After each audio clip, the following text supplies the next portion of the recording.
समाजी कारी 57।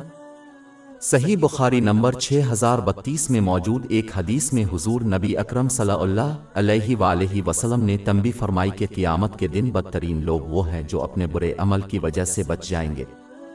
ये वो है जो ख़ास तौर पर लोगों के साथ बुरे किरदार का मालिक है। वो अपनी तकरीर के ज़रिए दूसरों पर मनफी असर डालते हैं, जैसे कि नाज़ेबा ज़बान इस्तेमाल करते हैं, और अपने अमाल जैसे कि जिस्मानी तशद्दुद और धमकियों के ज़रिए उन्हें नुकसान पहुंचाते हैं।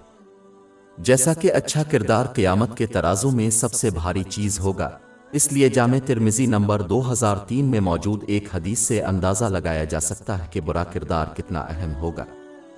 सुनन निसाई नंबर 4998 में मौजूद हदीस के मुताबिक बुरे रवैये एक सच्चे मुसलमान और मोमिन की खुसूसियत से बिल्कुल मुतसादिम है। ये नसीहत करता है कि एक सच्चा मुसलमान और मोमिन अपनी ज़बानी और जिस्मानी नुकसान को दूसरों के नफस और माल से दूर रखे। एक मुसलमान को ईमान के दोनों पहलुओं को पूरा करने की अहमियत को समझना चाहिए। पहला ये कि अल्लाह ताला के साथ हसन सलूक का मुजाहिरा किया जाए, इसके अहकाम को खुलूस के साथ पूरा किया जाए, इसकी ममानतों से इज्तिनाब किया जाए, और नबी करीम सल्लल्लाहु अलैहि वसल्लम की रवायात के मुताबिक सब्र के साथ तकदीर का मुकाबला किया जाए। इससे वो इस बात को यकीनी बनाएगा कि वो हर इस नेमत को इस्तेमाल करें जो इन्हें अता की गई हैं, उन तरीक़ों से जो अल्लाह ताला को खुश करते हैं। इसके नतीजे में दोनों जहानों में अमन और कामयाबी हासिल होती है। बाब 16 अल-नहल आयत 97। जो कोई नेक अमल करेगा, खा वो मर्द हो या औरत, हालांकि वो मोमिन है, हम उसे ज़रूर पाकीज़ा ज़िंदगी देंगे और उनको उनके बेहतरीन अमाल के मुताबिक ज़रूर अजर देंगे। ईमान का दूसरा पहलू यह है कि अमलन दूसरों के लिए वही प्यार करके दूसरों के लिए अच्छा किरदार दिखाना जो इंसान अपने लिए पसंद करता है।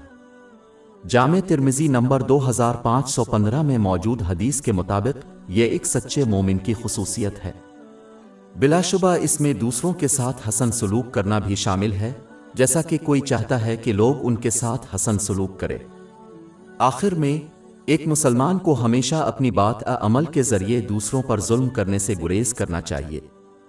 क़यामत के दिन इंसाफ कायम किया जाएगा, जिसके तहत जालिम को मजबूर किया जाएगा कि वो अपनी नेकियां अपने मजलूमों के हवाले करे, और अगर ज़रूरत पड़े तो जालिम को उनके मजलूमों के गुनाहों की सज़ा दी जाएगी।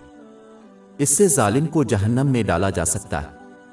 सही मुस्लिम नंबर 6579 में मौजूद हदीस में इसकी तंबीह की गई है। इससे ये वाज़ेह होता है कि बुरे रवैये इस दुनिया में तन्हाई का बाइस बनते हैं, क्योंकि कोई भी मुहज़्ज़ब इंसान ऐसे बुरे शख्स से दोस्ती नहीं करना चाहता, और ये दोनों जहानों में परेशानी और तनाव का बाइस बनता है।